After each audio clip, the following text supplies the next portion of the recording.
Confusion confusion আর confusion, এই যে a number of আর দ্য নাম্বার অফ, এই দুই মহাশয়কে নিয়ে তোমাদের সীমাহীন কনফিউশন। ভাইয়ার এই 2 মিনিটের ক্লাসটা মনোযোগ দিয়ে দেখো। এই এ নাম্বার অফ এবং দ্য নাম্বার অফ নিয়ে তোমাকে আর কখনো কোনো কনফিউশনে ভুগতে হবে না। দুইটা সহজ কথা মাথায় রাখবা। ভাইয়া দুইটা সহজ কথা বলছে, সেই সহজ কথা দুইটা মাথায় রাখবা। দেখো, যখন তোমাকে বলা হয় এ নাম্বার অফ, কি বলা হয় বলো দেখি? এ নাম্বার অফ। তখন তুমি এইটা কথা চিন্তা করবা যে এ নাম্বার অফ বলতে মূলত মেনিকে বোঝানো হয়। কাকে বোঝানো হয়? মেনিকে। তাহলে আমি যখন বলছি এ নাম্বার অফ বয়েজ, তার মানে আমি কি বলতে যাচ্ছি? যে মেনি বয়েজ। এখন তুমি ঠান্ডা মাথায় চিন্তা করো যে এই যে মেনি বয়েজ, কি বললাম বলো দেখি? মেনি বয়েজ, এটা কি সিঙ্গুলার নাকি প্লুরাল? অবশ্যই ভাইয়া এটা একটা প্লুরাল, তাই না? এটা একটা প্লুরাল সাবজেক্টকে নির্দেশ করতেছে। সেই জায়গা থেকে তোমাকে বলতে হবে কি বলো দেখি? ওয়ার। তার মানে তুমি কিভাবে বলবা এ নাম্বার অফ বয়েজ, তার মানে কি many boys were creating the problems. ঠিক আছে, এবার দেখো আমি যদি বলি এখানে কি বলা আছে বলো দেখি? দা নাম্বার অফ। এই যে তুমি খুব সহজে একটা কথা মাথায় রাখবা, ঠিক আছে? খুব সহজে একটা কথা মাথায় রাখবা যে এই যে আমি বলেছি, এই যে আমি বলেছি কি the number of, the number of. এই দা নাম্বার অফ বলতে, দা নাম্বার অফ বলতে বোঝায় কি? বোঝায় বলো দেখি?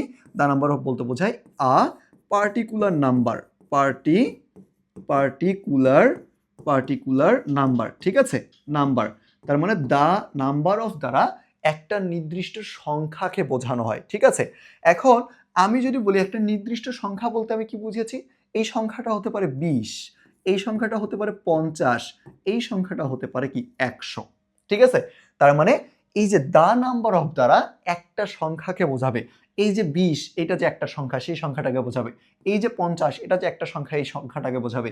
এই যে 100 এটা যে একটা সংখ্যা, এই সংখ্যাটাকে বোঝাবে। ঠিক আছে, তাহলে দেখো এদের প্রত্যেকের মান, এই যে 20, 50, 100, এদের প্রত্যেকের মান কিন্তু একের থেকে বেশি। কিন্তু তুমি যদি চিন্তা করো 20 কয়টা সংখ্যা? 20 একটা সংখ্যা। 50 কয়টা সংখ্যা? একটা সংখ্যা। 100 কয়টা সংখ্যা? একটা সংখ্যা, তাই না?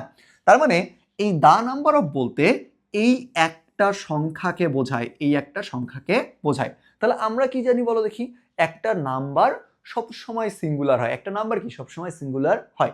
সেই জায়গায় যেহেতু দা নাম্বার অফ দ্বারা একটা পার্টিকুলার নাম্বার বা একটা নির্দিষ্ট সংখ্যাকে নির্দেশ করা হয়, সেই জন্য এটাকে আমাকে সিঙ্গুলার হিসেবে ধরতে হবে এবং এর পরবর্তীতে যে ভার্বটা আছে সেটাকে আমাকে সিঙ্গুলারে বসাতে হবে। তার মানে আমাকে বলতে হবে দা নাম্বার অফ বয়েজ ওয়াজ, কি বলো দেখি? Creating problems. তাহলে দেখো বাচ্চারা, খুব ভালো মতো মন দিয়ে আরেকবার দেখো। এ নাম্বার অফ মানে কি? মেনি। এ নাম্বার অফ মানে কি? মেনি। তাহলে এ নাম্বার অফ বয়েজ মানে কি? Many boys.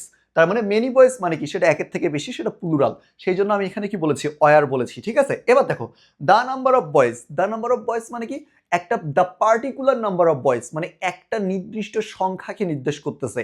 নাম্বার, একটা নাম্বার অলওয়েজ কি হয় বলো দেখি? অলওয়েজ কিন্তু সিঙ্গুলার হয়। সেই জায়গা থেকে আমাকে এখানে সিঙ্গুলার ভার্ব বসাতে হয়েছে। আশা করি তোমাদের এইটা নিয়ে আর কখনো কোনো কনফিউশন হবে না।